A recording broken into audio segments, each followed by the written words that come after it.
Did we do it?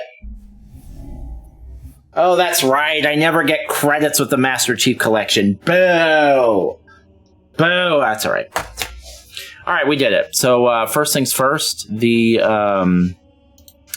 bottom center of the screen says that we've beaten 55 games in 2024 and 502 since we started doing this in 2020. Those numbers are now wrong. They're wrong. We've now beaten 56 games in 2024 and 503 since we started doing this in 2020. Let's go. All right, let's talk about the ups and downs of Halo 3 ODST. First of all, I just want to say that I have never met a Halo game that I did not like. I've played all of them through Reach now. I played Reach first, and then I've been playing them in order of release. And they're all good. They're all really good. The combat's always solid. The story is always decent. There's the level design is usually pretty good, although I've had a couple of hiccups with that. They're good games. There's just no denying that they're ahead of their time. The combat especially is just very, very good. The weapon variety, the enemy AI, all that stuff is just really good for the 2000s, you know. And this game is no different. All of those things are true. The combat is as good as any of the other ones that I've played.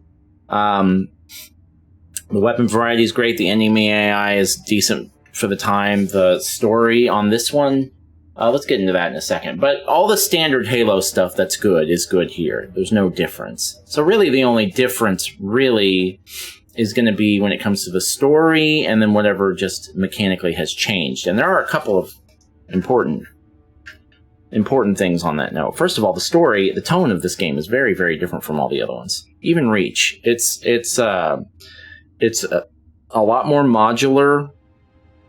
Well, that's not quite right. It's a little bit less modular because most Halo games, it's mission, all right, loading screen into the mission and then loading screen out. It's very separated out. This game does this weird thing where it's like there's this, they have the missions and then there are like these between sections that you play. And I thought that was cool. It was an interesting way to mix it up a little bit. The tone of this game is very different. Like the sound editing, the music is very different. It reminded me a little bit more of Reach because it's not about Master Chief. It's more about just this squad that's like trying to survive. You're not doing, at least not until close to the end, you're not really doing anything that's like going to change the tide of the war. You're just a bunch of soldiers trying to survive. And I liked that. Being able to play a Halo game where it's more of a inwardly focused, like small scope kind of a thing is cool. It's like when they do that in like Star Wars movies where it's like suddenly it's not about saving the galaxy. It's just suddenly about like a dude, you know. I like that. That's cool. And this game is just kind of about the squad for most of it. It's just about the squad trying to survive, and that's cool. That's fun. I enjoyed that. As far as the story itself, I thought it was good. I'm not great at keeping up with what's going on in the Halo lore, but I get the basic gist of what we're doing here, and again, I like how the scope of it was quite a bit more narrow. Mechanically, this game does something that I really liked, where it was much easier to navigate it. One of the complaints I've had about Halo games over the years is that, as good as they are over the years, I played the first one like a year and a half ago. I guess I played Reach like 2 years ago, so it's been years now. The level design sometimes can be rough, but also just navigation is hard. It's very easy to get turned around, not know where you're going, not really understand what your waypoint is. That's always been a problem for me in Halo, and this game just straight up solves that.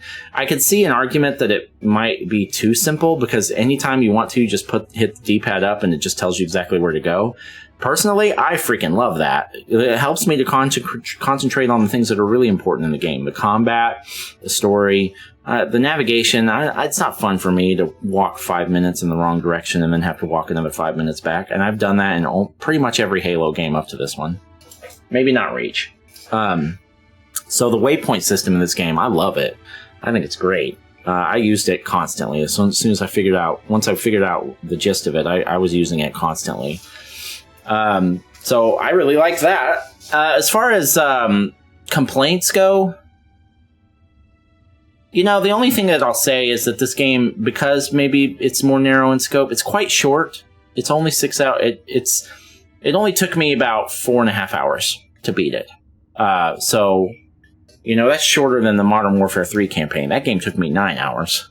This is half as long as the Modern Warfare 3 campaign for me. Of course, I played that game on a much harder difficulty, so that's not quite fair. But it's short. This game is short. And for me, personally, that's fine. I don't mind a short game. In fact, it almost helps it because it keep things never got boring. They never got slow. It's the pace is fresh throughout the whole time. The game knows it does a good job of setting up situations where it's like, this is a vehicle area, you need to use a vehicle, or this is not a vehicle area, you can't even get into these ghosts, stuff like that. Whereas that's a little bit more amorphous in most of the Halo games. Again, that's something I could see being a complaint, but for me, it was fine. Really, the only thing that would keep this from being a higher ranked game is that it's not as epic as Halo 2, for instance, or Halo 3. It doesn't have that insane story. But I actually kind of liked the story. The question now is going to be like, how is this going to rank against the other Halo games? Because the Halo games, they don't rank in the top 100. I usually prefer newer games, especially shooters, just because they're a little bit more just cleaner to play. But as far as retro shooters go, Halo's about as good as it gets. So the range in ranking has been anywhere from like the 150s to the 250s, I think. And I definitely liked this more than the original Halo Combat Evolved. I definitely liked it. I don't think I liked it as much as 2 or Reach. But I think I maybe liked it more than 3. I think I liked this more than 3.